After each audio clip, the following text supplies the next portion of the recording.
आज हम सत्य की खोज करते हैं। सत्य क्या है? आज आप शाम को विचार करना, ये प्रश्न अपने आप से पूछना और आप स्वयं इसका उत्तर देना। कुछ मैं इसका उत्तर देता हूं, कुछ आप करना। सत्य क्या है? क्या हम सत्य हैं? जवाब दो, क्या हम सत्य हैं? यदि हम सत्य होते तो फिर हमें मरने का डर ना होता। आज सबको डर यही तो है, हम मर ना जाएं। महाराज जी, हम मर ना जाएं। सब भाग रहे हैं, ऐसी जगह जाना चाहते हैं जहां मरे ना, पर क्या करे, कौन समझाए पागलों को। ऐसी कोई जगह नहीं है, कहीं भी जाओगे मरना पड़ेगा। यदि मैं सत्य था या हूं तो फिर मैं मरता क्यों हूं? इसका अर्थ यह हुआ कि ना आप ना मैं सत्य। तो चलो, हाथी, शेर, चिड़िया, मछली, पेड़ पौधे, क्या ये सत्य है? यदि ये सत्य है तो ये भी तो मरते हैं। पेड़ भी सूख जाता है, चिड़िया भी मर जाती है, शेर भी मर जाता है, हाथी भी मरता है। क्या सत्य है मुझे बताओ? मैया,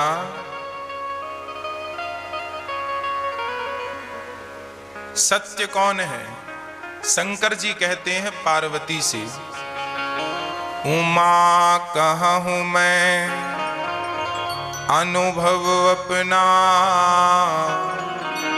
सत हरि भजन जगत सब सपना।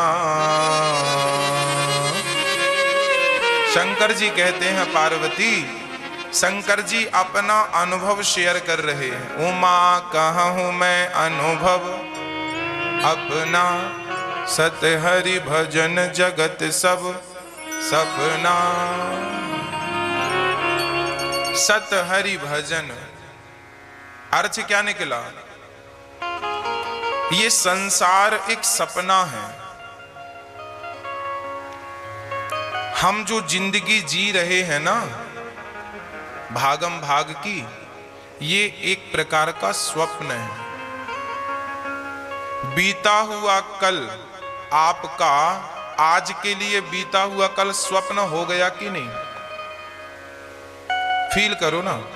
हम छोटे से थे, खेलते थे, भागते थे, लुका छुपी खेलते थे, गिल्ली डंडा खेलते थे, कंचे खेलते थे, रेत के ढेर में बैठ कर के घर बनाते थे। ये बनाते थे मतलब ये अब स्वप्न की तरह हो रहा है, हाँ या ना? हम बच्चे थे, है ना, हंसते थे, रोते थे, स्कूल जाते थे। ये आज हमारे लिए बीता हुआ हमारा कल हमारे लिए क्या बन गया? क्या है बताओ? फील करके बताना। ये नहीं कि मैं बोलूं और आप यदि गलत लगे तो आप बोल देना ये नहीं नहीं ये गलत, सही लगे तो बोलना सही है। महसूस कीजिए इस चीज को। कल का समय हमारे लिए सपना हो गया। अच्छा, आज जो आज समय चल रहा है प्रेजेंट, ये फ्यूचर में क्या हो जाएगा? जब हम, और उम्र हमारी आज 30 साल की है, जब हम 40 साल के होंगे तो 30 साल में हमने जो पाया, जो खोया, वो हम याद करेंगे तो वो सपना लगेगा कि नहीं? जैसे आज हमारा बचपन हमें सपना लग रहा है, बुढ़ापे में हमारी जवानी सपना ही तो लगेगी। हम भी कभी जवान थे, दौड़ते थे। लोग कहते ना, बूढ़े लोग, महाराज जी हम जवान थे, 10-10 रोटियां खा जाते थे, 20-20 रसगुल्ले खा जाते थे। हाँ जी, जवान थे, खा जाते थे। अब वो बूढ़ा आदमी कह रहा मैं जवान था, मतलब वो जवानी उसके लिए स्वप्न की तरह हो गई कि नहीं? सिंपल है, ये हमारे साथ जो कुछ हो रहा है, अच्छा या बुरा, हानि और लाभ, ये सब हमारे साथ एक स्वप्न घट रहा है, ये सपना चल रहा है। फर्क इतना है कि रात का सपना आंख बंद करके देखते हैं, दिन का सपना आंख खोलकर देखते हैं। आंख खुलती है तो रात का सपना टूट जाता है। ये आंखें जब सदा सदा के लिए बंद होंगी तो ये दिन वाला सपना भी टूट जाएगा। ना वो सपना तुम्हारा हो सका, ना ये सपना तुम्हारा हो सका। अपने तो कौन मेरे तो गिरधर गोपाल, दूसरो ना कोई। एक ईश्वर सत्य है, बाकी सब मिथ्या है। ब्रह्म सत्यम जगन मिथ्या। ये संसार मिथ्या है, संसार सत्य नहीं है। इसलिए मिथ्या संसार में सत्य की खोज करने के लिए रहना तो सही है, पर मिथ्या संसार को ही सत्य समझ करके रहना ये गलत है। मैया जी, बात समझ में आ नहीं रही आपकी, हम और समझाते हैं आपको ठीक ठीक से।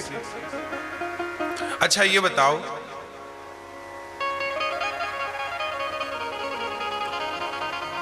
ये क्या है? मैया, ओ मेरी माँ, ओ पंचायती मैया हो गई। अब सुनो, ये क्या है मेरी माँ, बताओ क्या है ये? जोर से बोलो, जोर से आप बताइए। अच्छा, ये मैया बोलती नहीं है, आप बताओ ये क्या है, आप बताओ, और जोर से बताओ। अंगूठी है? आपका उत्तर गलत है। ये अंगूठी नहीं है, ये मात्र सोना है। अंगूठी क्या होती है? एक गोल सर्कल को ही तो आप अंगूठी नाम देते हैं। यदि इससे हम सोना निकाल लें तो अंगूठी बचेगी? एक्चुअली ये है अंगूठी, है सोना, पर अज्ञानवश आकार को देखने से लगता है ये अंगूठी है। चलो सिंपल एग्जांपल देते हैं आपके लिए। बताओ, घड़ा सत्य है कि माटी सत्य है? मिट्टी। मैया इनको बताने दो, ये बेचारे बड़ी लंबी यात्रा करके आए हैं कथा सुनने के लिए, इनको सुना दें हम थोड़ी सी। बताओ मैया, घड़ा सत्य है या मिट्टी? मिट्टी सत्य है, क्योंकि मिट्टी तब भी थी जब घड़ा नहीं था, और मिट्टी तब भी है जब घड़ा है, और मिट्टी तब भी रहेगी जब घड़ा टूट जाएगा। घड़ा टूटेगा तो घड़ा का आकार तो नष्ट हो जाएगा, पर मिट्टी नष्ट नहीं होगी। इसे हम भट्टी पे डाल दें तो अंगूठी का आकार तो नष्ट होगा, पर सोना नष्ट नहीं होगा। जैसे अंगूठी सत्य नहीं है, सोना सत्य है। घड़ा सत्य नहीं है, मिट्टी सत्य है। उसी प्रकार संसार सत्य नहीं है, ईश्वर सत्य है। ईश्वर ही जैसे सोना ही अंगूठी बना है, जैसे सोना ही अंगूठी बना है और मिट्टी ही घड़ा बनी है, उसी प्रकार परमात्मा ही, कृष्ण ही ये संसार बने हैं। जैसे मिट्टी घड़ा बन गई, ऐसे भगवान श्री कृष्ण ने अपने आप को संसार बना दिया। स्त्री कौन है? पुरुष कौन है? चींटी कौन है? हाथी कौन है? अरे सब में ईश्वर ही तो है। आज आपके अंदर से आत्मा निकल जाए तो आपकी कोई वैल्यू होगी? उठाकर लोग लकड़ी में रखकर जला देंगे। कल तक आपकी बड़ी इज्जत थी, बड़ा सम्मान था, जरा हवा निकलने तो दो। खेल पूरा हवा का ही तो है, प्राणवायु हवा ही तो है। हवा निकली, मर गए, 12 घंटा के अंदर आपको रख के जला वला देंगे, खत्म बात। 2-3 दिन बाद लोग जाके राख समेट के ले आएंगे। इसका अर्थ है तुम्हारी जो आत्मा निकल गई वो कौन थी? वही तो परमात्मा थी। वह परमात्मा ही तो है, वह परमात्मा ही हम सबके भीतर में समाया है। जैसे चाय में शक्कर मिली है, समाई है, उसी प्रकार हम में ईश्वर समाया है। वो निकल जाए तो हम 5 तत्व का शरीर पड़ा रह जाएगा। एक्चुअली 5 तत्व। अब आप प्रश्न करिए कि महाराज जी जब परमात्मा कण कण में है तो आत्मा निकलने के बाद क्या मुर्दे में भगवान नहीं है? ये प्रश्न आप कर सकते हैं, बट आज तक किसी ने नहीं किया, इसलिए हम ही कर देते हैं। अब लोग कहते हैं ना, आदमी मर गया मतलब उसके अंदर जो परमात्मा थे वो निकल गए। अब ये बताओ, परमात्मा निकल गए तो क्या मुर्दे में ईश्वर नहीं है? यदि है तो किस रूप में है? क्योंकि ईश्वर तो आत्मा के रूप में है और वो आत्मा निकल गई, तो मुर्दे में क्या ईश्वर नहीं है? अच्छा बताओ, अभी मुर्दे में भी 5 चीजें विद्यमान है, कौन कौन सी आप बताएं? ये आप लोग बताइए। मुर्दे में अभी 5 चीजें हैं, बताओ कौन कौन सी? क्या? हाँ हाँ, 5 तत्व, पृथ्वी तत्व, जल तत्व, अग्नि तत्व, वायु तत्व और आकाश तत्व। हमारा शरीर कितनी चीजों से मिलकर बनता है? 5।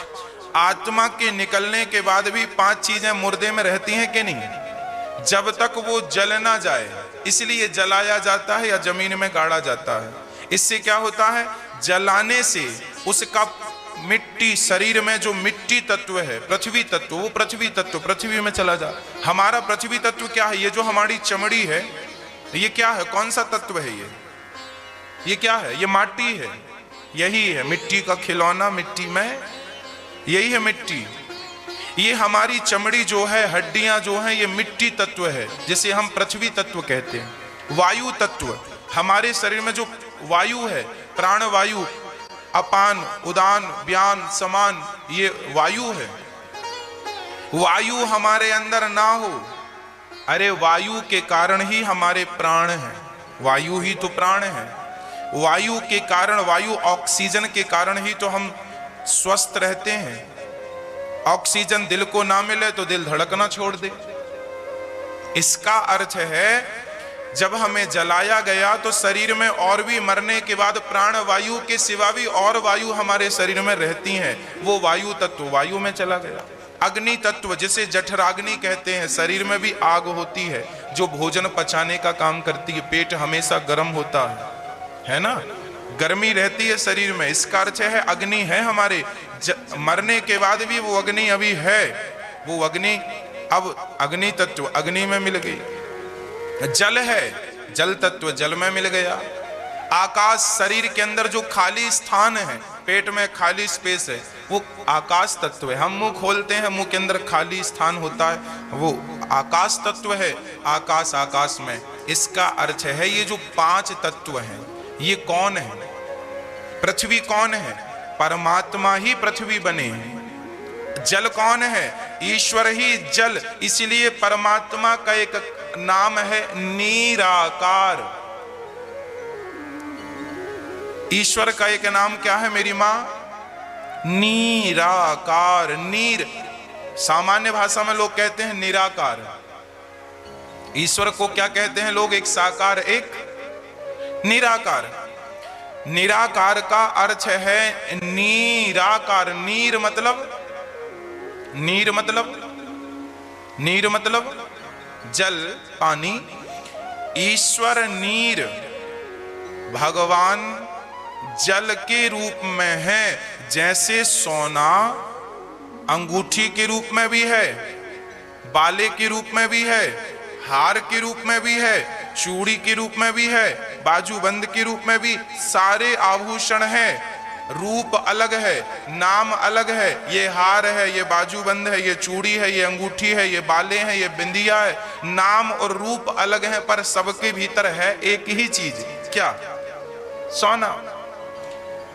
रूप और रंग अलग अलग हो सकते हैं, पर तत्व अलग नहीं हो सकता। तत्व तो गोल्ड ही है।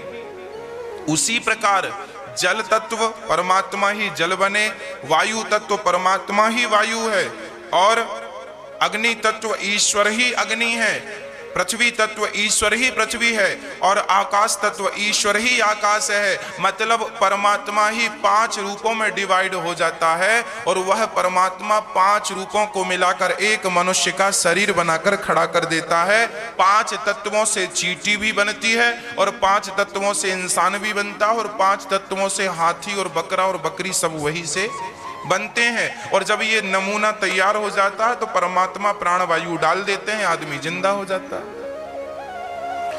कुल मिलाकर निष्कर्ष यही निकला कि हम ईश्वर की संतान हैं। सब जगह ईश्वर है, बाहर भी ईश्वर, भीतर भी ईश्वर। हम जहां देख रहे हैं सब ईश्वर ही है, उसके सिवा कुछ नहीं है। परंतु अज्ञान, जैसे अभी आपने कहा कि ये अंगूठी है, क्यों कहा?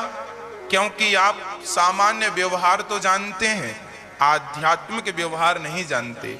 आध्यात्मिक व्यवहार आज आपको समझ में आया कि ये अंगूठी नहीं है, ये सोना है। उसी प्रकार जब आप बहुत समय सत्संग करेंगे तो आपको पता चल जाएगा कि संसार संसार नहीं है, परमात्मा के ही एक आकार को लोग संसार नाम से पुकारते हैं। ईश्वर ही संसार के रूप में परिणत है, कुछ नहीं है संसार में ईश्वर के सिवा। इसलिए तुलसीदास जी कहते हैं, सिय राम मैं सब जग जानी, करहूं प्रणाम जोर जुग पानी। सिय राम मैं सब जग जानी, करहूं प्रणाम जोर जुग पानी। सब भगवान। तो ईश्वर कैसे हैं? सच्चिदानंद रूपाय। ईश्वर सत्य चित परमात्मा कहाँ है? मैया जी, ओ मेरी माँ, बताओ भगवान कहाँ रहते हैं? मैया जी बताओ भगवान रहते कहाँ? आप बताइए भगवान कहाँ रहते हैं? कहाँ रहते हैं बताओ? कहाँ? कुछ तो जानकारी होगी। कुछ लोग कह रहे हैं यहां रहते हैं भगवान। अच्छा सच्ची बताओ भगवान यहां रहते हैं? हाँ मैया,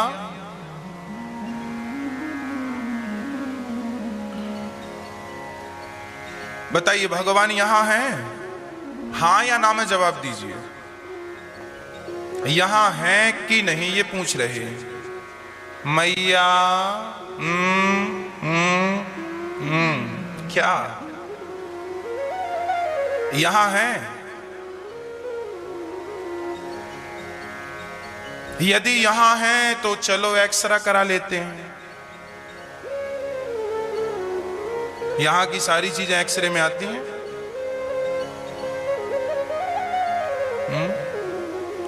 एक्सरा कराएंगे तो आपके अंदर भगवान दिखेंगे?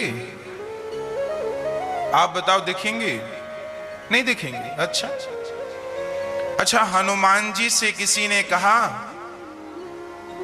कि तुम्हारे भीतर भगवान है? हाँ है। तो उन्होंने कहा हम कैसे माने? तो हनुमान जी ने अपनी छाती फाड़ दी। उस जमाने में एक्सरा नहीं था तो हनुमान जी को छाती फाड़नी पड़ी। आप लोगों के लिए एक्सरे की सुविधा है इसलिए छाती फाड़ने की जरूरत नहीं। आप लोग तो स्पष्ट कह रहे हैं नहीं है महाराज, एक्सरा करा लो, कोई फायदा नहीं, भगवान है ही नहीं। बात सच्ची है। ईश्वर यहां नहीं होता। ईश्वर कहां होंगे? मंदिर में? मंदिर में भी नहीं है। फिर भगवान कहां? तीर्थों में? ना, तीर्थों में भी नहीं है।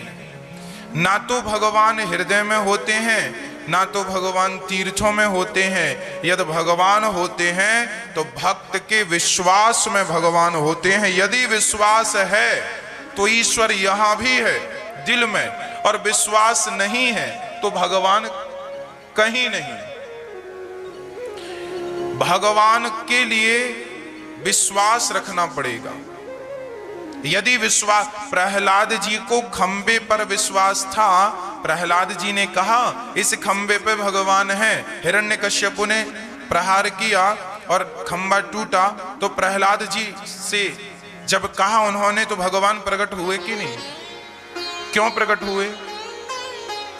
इसीलिए तो प्रकट हुए कि कहीं मेरे भक्त की बात झूठी ना हो जाए। भक्त ने कह दिया है इस खंबे पे भगवान है, और कहीं भगवान ना प्रकट हुए तो भक्त की बात झूठी पड़ जाएगी। तो भगवान कहाँ है मेरी माँ? भगवान वहीं है जहां भक्त का विश्वास है। आप यदि विश्वास से कहेंगे कि हाँ करा लीजिए एक्सरा, मेरे हृदय में भगवान है, तो भगवान है, भगवान आपके हृदय में। और आप कह देंगे नहीं है तो भगवान नहीं। आप लोगों का विश्वास जरा कमजोर है। आपको ऐसा कहना चाहिए था, हाँ महाराज जी करा लीजिए एक्सरा, निकलेंगे भगवान। ये विश्वास है। आज हम विश्वास की कमी किए बैठे हैं, इसलिए भी परेशान हैं। विश्वास नहीं है रत्ती भर लोगों का भगवान पर। एकादशी है भगवान के लिए, माना कि तुमने एकादशी की, माना कि तुमने पूजा की, माना कि तुमने चारों धाम किए, ये सब करना अच्छा है, पर ये बताओ तुम्हारा उनके प्रति विश्वास कितना है जिनके लिए तुम मौन हो, जिनके लिए तुम धाम की यात्रा कर रहे हो। अरे उन पर विश्वास हो ना तो तुम्हारे घर पर रहते हुए तुम्हें भगवान मिल जाए। विश्वास ही सबसे बड़ी पूजा है। अब मैं पूरा व्रत करूं 1 महीने तक, भूखा रहूं, खाऊं ना, पीऊं ना, बस भगवान के लिए व्रत हूं, पर विश्वास तो रत्ती भर नहीं है। आप लोगों को विश्वास है भगवान में? मुझ में तो अभिमान भरा है, तुमको तुम पे अभिमान करूं, हारे के साथी बन जाओ।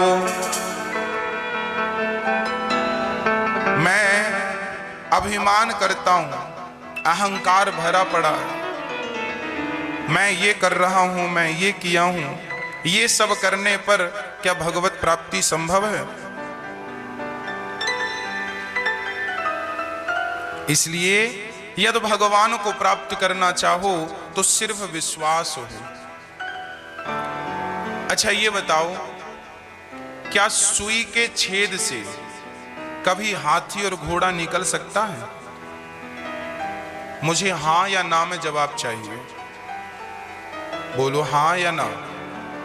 सुई के छेद से क्या हाथी और घोड़ा निकल सकता है?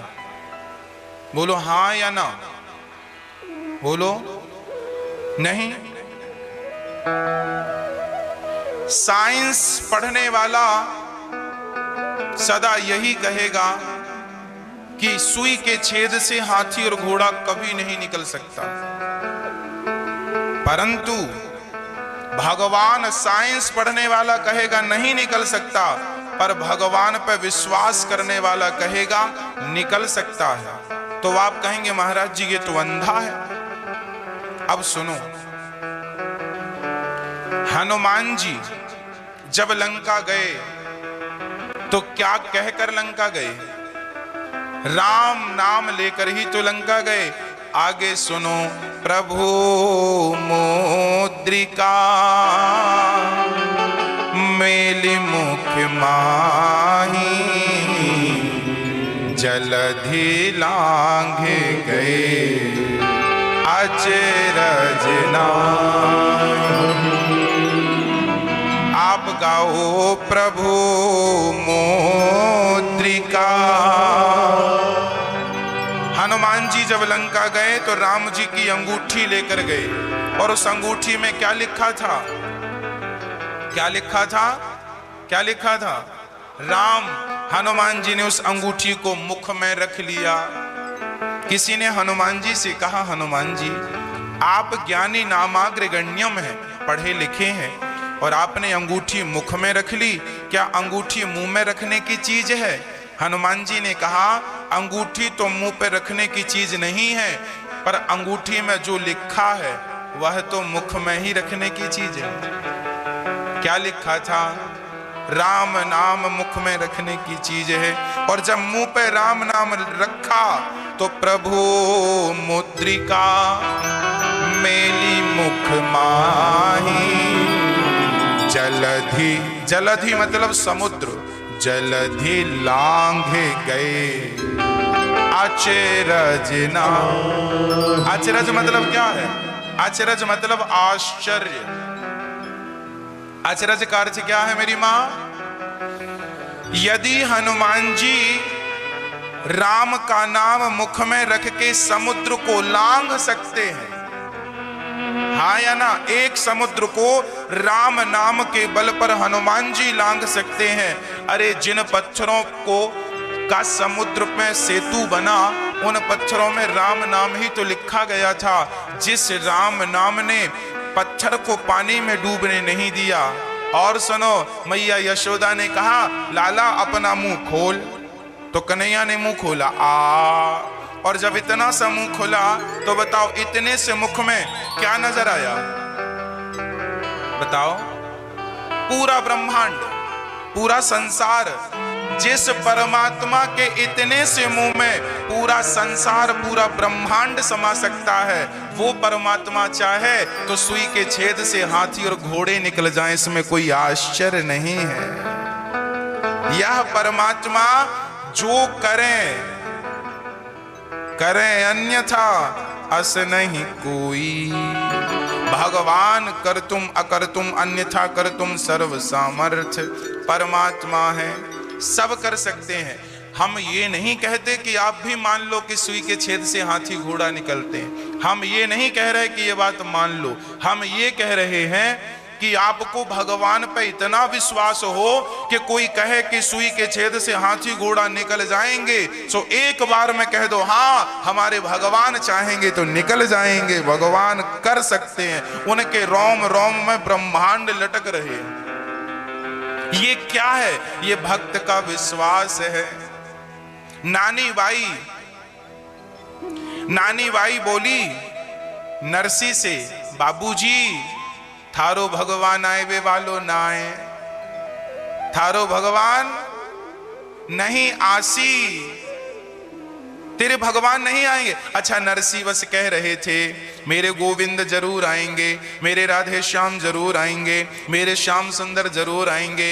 नानी भाई मायरा भरने की तैयारी, मायरा जानते हैं जब विवाह होता है ना तो भाई या पिता बहुत सारा सामान लाता है शादी विवाह में। जब भांजे और भांजी की शादी होती है उसको मायरा बोलते हैं राजस्थान की भाषा में। पंजाब में क्या बोलते हैं आप समझिए, हैं? भात बोलते हैं। हम भात बोलते हैं, भात भरना मायरा भरना एक ही बात है। तो नरसी जी कह रहे हैं बेटी बाई चिंता ना करियो, सांवरा जरूर आएगा। अच्छा ठीक है देखती हूं, पर मुझे तो नहीं लगता कि तेरा भगवान आएगा। नहीं आता तेरा भगवान, एक काम कर ये माला कंठी सब उतार के फेंक दे, बाबा तेरे भगवान आए वे वाले ना आए। तो नरसी जी बड़े गुस्से में बोले बाई मतलब नरसी जी अपनी बेटी को बाई बोलते हैं। राजस्थान में बाप अपनी बेटी को बाई बोलता है, बाई भाषा है, बाई बेटी को बाई बोलते प्यार से। तो नरसी जी बोले बाई ऐसा मत कहो, जो सांवल सा नहीं आसी तो नरसी लोगुण गासी। अर्थात यदि कृष्ण मायरा भरने नहीं आए तो भी मैं उसका भजन करना नहीं छोड़ूंगा, बोलता ही जाएगा। और आपने जरा करारा सा जवाब दे दिया तो मुंह लटकाए चला जाएगा। इसलिए आपके पास सारे प्रश्नों के उत्तर होने चाहिए।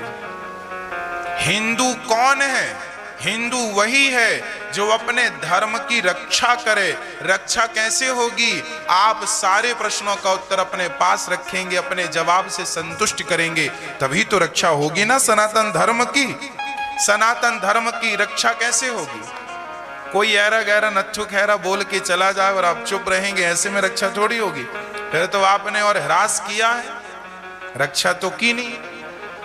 आपके भगवान को कोई कह के चला जाए और आप चुप रहें, कम से कम उचित उत्तर तो दीजिए। लड़िए झगड़िए नहीं। हम ये नहीं कहते किसी से लड़ा झगड़ा जाए, मारा पीटी ना, पर आपको आपके धर्म का, आप हिंदू हो तो आपको आपका नॉलेज होना चाहिए। आज हमारे भारत में माता पिता बच्चों को, अपनी संस्कृति का बच्चों को नॉलेज नहीं देते। नॉलेज ना होने के कारण आप हार जाते हैं। बहुत सारे हिंदू लोग क्रिश्चियन धर्म अपना लेते हैं, बड़ी तेजी से धर्म परिवर्तन की ओर लोग जा रहे हैं। ये कौन लोग हैं जिन्होंने अपने धर्म को कभी समझा ही नहीं, जाना ही नहीं, तो वो धर्म परिवर्तन कर लेते हैं। काश अपने धर्म को सही तरीके से जाना होता, समझा होता, अपने ऋषि मुनियों का दिया ज्ञान धारण किया होता, तो आज धर्म परिवर्तन की ये दुर्घटनाएं कभी ना होती। इसलिए कहता हूं, आपसे प्रार्थना है, अपने बच्चों को धर्म का भी ज्ञान दिया करो। ईश्वर है, इसका सबूत क्या है? आज मैं आपको सबूत देने जा रहा हूं। दे दूं? ईश्वर है। अच्छा, आपको कितने सबूत में संतुष्टि होगी? मैं उतने दूंगा। कितने? 1 2 3 4 5? एक बहुत है। चलो फिर भी मैं 4 दूंगा, 5 दे दूंगा, 6 बोलोगे 6 दे दूंगा, और सब प्रमाणित दूंगा, जिसे साइंस ने प्रमाणित किया अपनी मोहर लगाकर। ऐसा नहीं कि मैं पढ़ के सुना रहा हूं ना, मैं पढ़ के कुछ नहीं सुनाता, मैं पढ़ने के बाद गढ़ता हूं। गढ़ता मतलब अनुभव, उसको और रिसर्च करता हूं, उसको और खोजता हूं, जाकर भी खोजता हूं, तब मैं आपके सामने कोई बात रखता हूं। ईश्वर है, इसका सबूत क्या है? पहला सबूत मैं 4-5 बताऊंगा, जो आपके हिसाब का हो आप रख लीजिएगा। सबूत नंबर 1, जब हम अपनी मां के पेट में होते हैं तो 9 महीने तक हम उल्टा लटके रहते हैं। अब ये बताओ, ये वस्तु है, यदि ये है तो इसे बनाने वाला कोई होगा कि नहीं? हाँ या ना? साइंस क्या कहती है? यदि वस्तु है तो वस्तु को बनाने वाला भी, ये साइंस का कहना। ये माइक है तो इसे बनाने वाला भी कोई है। ये छत बनी है, घर बना है, तो घर को बनाने वाला भी कोई होगा जरूर। अभी प्रेजेंट में नहीं है, पर भूत में रहा होगा, है ना? रहा होगा बीते हुए कल में रहा होगा। उसी प्रकार देखिए, साइंस ये बात कहती है कि यदि ये वस्तु है तो बनाने वाला। अब मैं कहता हूं, साइंस को मद्देनजर रखते हुए, आप अपनी मां के पेट में रहे 9 महीने तक, उन 9 महीनों में आपके साथ क्या हुआ? आपकी आंख लगी, आपके कान लगे, आपके हाथ लगे, हाथ में उंगली लगी, उंगली में नाखून लगा, हाँ या ना? सिर पे बाल आए, शरीर का हर अंग लगा बिल्कुल सही जगह, हाँ या ना? अब ये बताओ कि आंख सही जगह लग गई तो अपने आप लग गई? कान लग गया अपने आप लग गया? और साइंस कह रहा है कि बिना बनाए बनता नहीं, और ये आप कह रहे हो बच्चा ये बिना बनाए कैसे बन गया? ये बताओ फिर।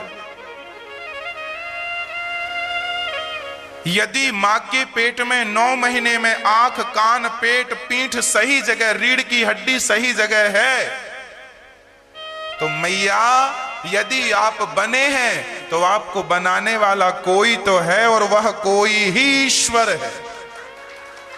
वह कोई ईश्वर है। साइंस जो कह रहा मैं उसी ढंग से बता रहा हूं। साइंस की बात भी गलत नहीं है, और मेरी बात यदि कोई साइंटिस्ट गलत कह दे तो आप बताइए। साइंस के अनुरूप हम बात कह रहे हैं आपसे, साइंस की गणित के अनुसार हम बात कर रहे हैं आपसे। तो मतलब हम बने तो हमारे को बनाने वाला कोई है, और कोई है, उस कोई को साइंस लाइट कहती है, पावर कहती है, हम उसे ईश्वर कहते हैं, परमात्मा कहते हैं। ईश्वर है ये सिद्ध हो गया कि हम हैं। अच्छा देखो, जब बच्चा पैदा नहीं हुआ ना, तो भगवान को पता था कि इसके दांत देंगे तो ये अपने दांत से अपनी जीभ काट लेगा, क्योंकि मां के गर्भ से जब बच्चा बाहर आता है ना, बड़ा दर्द होता है उस बच्चे को। तो दांत नहीं दिए भगवान ने, कहीं इसकी जिह्वा ना कट जाए। भगवान ने कहा ये चीज बाद में फिट करेंगे, है ना। जब बच्चा पैदा हुआ, 6-7 महीने का हुआ, तो दांत आने शुरू हो गए। देखो भगवान की व्यवस्था। आप दांत लगवाने गए थे क्या डॉक्टर के पास? और 4, 5, 6, 7 साल का बच्चा हो गया, अपने आप पुराने दांत गिरने लग गए। भगवान को लगा वो तो टेम्परेरी दांत दिए थे, अब बड़ा हो गया है, चना चबाने लगा है, तो बढ़िया कंपनी वाले दांत लगवाए परमात्मा ने, VIP, बुढ़ापे तक चलेंगे। वो दांत तोड़ दी और नए दांत लगवाए। ये व्यवस्था किसकी है बताओ? ये व्यवस्था जो हो रही है तुम्हारी, ये कौन कर रहा? बिना किए हो रही है। आपको क्या है, ये घटनाएं हमारे साथ घट चुकी हैं। हमारे भी दांत गिरे थे और हमारे भी नए दांत आए थे। चूंकि कहते हैं ना, घर की मुर्गी दाल बराबर, तो चूंकि ये घटना हमारे साथ घट रही है रोज की, इसलिए हमें ईश्वर का चमत्कार दिखाई नहीं पड़ रहा। ये भी एक चमत्कार है, ईश्वर का एक चमत्कार है जो हमारे साथ रोज हमें दिखता है। फिर भी लोग कहते हैं भगवान कहाँ है। अब इससे बड़ा सबूत और क्या दूं कि तुम्हें जिसने बनाया है, आज तुम उसी पर प्रश्न चिन्ह लगाए बैठे हो, वो कहाँ है? उसी पे उंगली उठा रहे हो, वो कहाँ है? वो कहीं ना होता तो तुम यहां ना होते। हाँ या ना? सही बात समझ में आ रही है आपको? तो ईश्वर है, इसका पहला साइंटिफिक सबूत है, ये साइंटिफिक रीजन बोला मैंने। अब दूसरा साइंटिफिक वो भी है, दूसरा सुनो। देखिए, अभी हमारे वैज्ञानिक कल्पना चावला उसका नाम है, जो चांद में गई, उस कल्पनी चावला नाम है। अच्छा, कल्पना चावला जब चांद में गई और चांद में और भी साइंटिस्ट गए, वैज्ञानिक गए, तो चांद से माटी लेकर आए। मिट्टी आई ना, उस पर रिसर्च हुआ, उसकी मिट्टी कैसी है। मंगल तक लोग गए, हमारे दुनिया के लोग, अमेरिका, जापान, भारत के लोग मंगल गए, मंगल ग्रह गए और वहां पे देखा कि यहाँ की मिट्टी कैसी है। वहां पानी भी है, वहां मिट्टी भी है, वहां पहाड़ भी है। ऐसा मैं नहीं कह रहा, साइंस बोल रहा। साइंस कहता है मंगल में भी जीवन संभव है। हाँ या ना? देखिए, साइंस कहता है मंगल ग्रह में जीवन संभव है। अब सुनिएगा, साइंस आज कह रहा है कि मंगल ग्रह में जीवन संभव है, और हमारे यहाँ ग्रंथों में लिखा है कि ब्रह्मांड निकाया निर्मित माया रोम रोम प्रतिवेद कहे भगवान के ऐसे। ये जो जब दुनिया का कोई भी वैज्ञानिक मंगल ग्रह नहीं गया था, तब भी हम लोग कहते थे, हम लोग अर्थात कथा सुनाने वाले लोग कहते थे कि भगवान के और भी ऐसी पृथ्वियां हैं। अब पृथ्वियां हैं ऐसा हम कहते थे। अब साइंस ने जाकर मंगल की खोज कर ली और वहां भी जीवन संभव बता दिया, तो ये बात सिद्ध हो गई ना कि और भी पृथ्वियां हैं। भाई, तुम्हें अभी मंगल मिला है तो मंगल बता रहे हो, पर ऐसे और भी मंगल पड़े हैं अंतरिक्ष में जिनकी अभी खोज होना बाकी है। भाई, हमने खोज नहीं की, इसका अर्थ ये तो नहीं कि वो नहीं है, हम वहां तक नहीं पहुंचे। मंगल ग्रह तक लोग गए हमारे यहाँ के, चूंकि मंगल ग्रह में भी लोग रहते हैं, वहां के अपने लोग रहते हैं मंगल ग्रह के। आपको लगा ये खाली है, खाली नहीं है, वहां दिव्य लोग रहते हैं। जैसे हम मनुष्य लोग हैं, वहां दिव्य लोग हैं जो कि हमारी आंखों से दिखाई नहीं पड़ते। वहां पानी है, वहां माटी है, वहां पर्वत है, वहां सब है, मतलब वहां भी जीवन संभव है।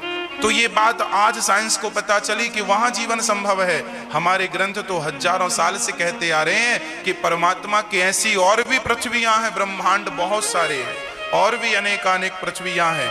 तो हमारी शास्त्रों की ये बात भी पुष्ट हो गई। परमात्मा की ये व्यवस्था देखिए, ये पृथ्वी बनाया जिसने, मंगल ग्रह में पानी की व्यवस्था जिसने की, वह परमात्मा है। कोई है तब तो व्यवस्थाएं हैं, कोई होगा नहीं तो व्यवस्था कैसे होगी। चलिए तीसरा सबूत आपको दूं। जब भगवान श्री कृष्ण कहां के राजा थे? बताओ बताओ, भगवान श्री कृष्ण कहां के राजा थे? जो जोर से बोलो मेरी मां। कहां? द्वारिका। जब भगवान श्री कृष्ण गए तो अपनी द्वारिका को पानी में डुबा कर गए, ऐसा लिखा है हमारे ग्रंथों में। भगवान द्वारिका को पानी में डुबा कर गए। और अभी दुनिया के वैज्ञानिकों को आपको पता होगा, द्वारिका पानी के अंदर मिल गई है साइंटिस्टों को। और जब रिसर्च करके देखा तो पता लगा ये 5,500 साल पुरानी नगरी है। जो द्वारिका कृष्ण ने पानी में डुबाई थी, वो द्वारिका भगवान की पानी में आज भी है। साइंटिस्टों को मिल गई। कब मिली? 2 साल पहले। ये बहुत पुरानी घटना नहीं, 2 साल पहले मिली है। सारी टीवी न्यूज में आपने खबर सुनी होगी, अखबार में भी खबर थी, हमने भी पढ़ी, आपने भी सुनी होगी, पढ़ी होगी।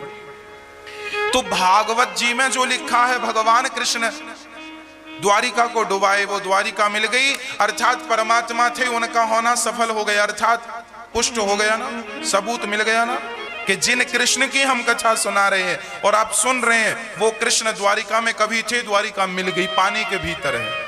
मतलब परमात्मा के होने का सबूत मिला। अच्छा, और सबूत सुनो। 3 हो गए ना, चौथा और आखिरी सबूत सुनो।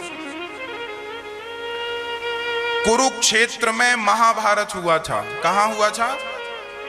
कुरुक्षेत्र की खुदाई जब पुरातत्व विभाग ने की, तो आपको पता है वहां आज भी जब खुदाइयां होती हैं तो आज भी वहां पुराने औजार मिलते हैं, पुरानी तलवार, पुराना रथ, घटोत्कच का कंकाल आज भी वहां के चिड़ियाघर अर्थात म्यूजियम में रखा हुआ है।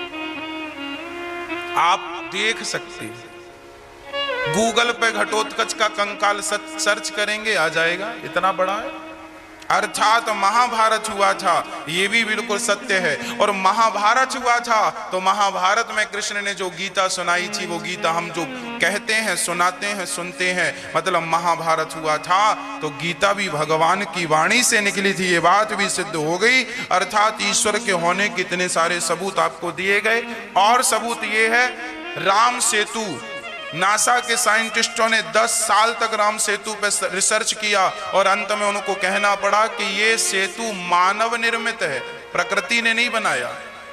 अर्थात राम सेतु भी सबूत के तौर पे है, जो ईश्वर के होने का प्रमाण पत्र है।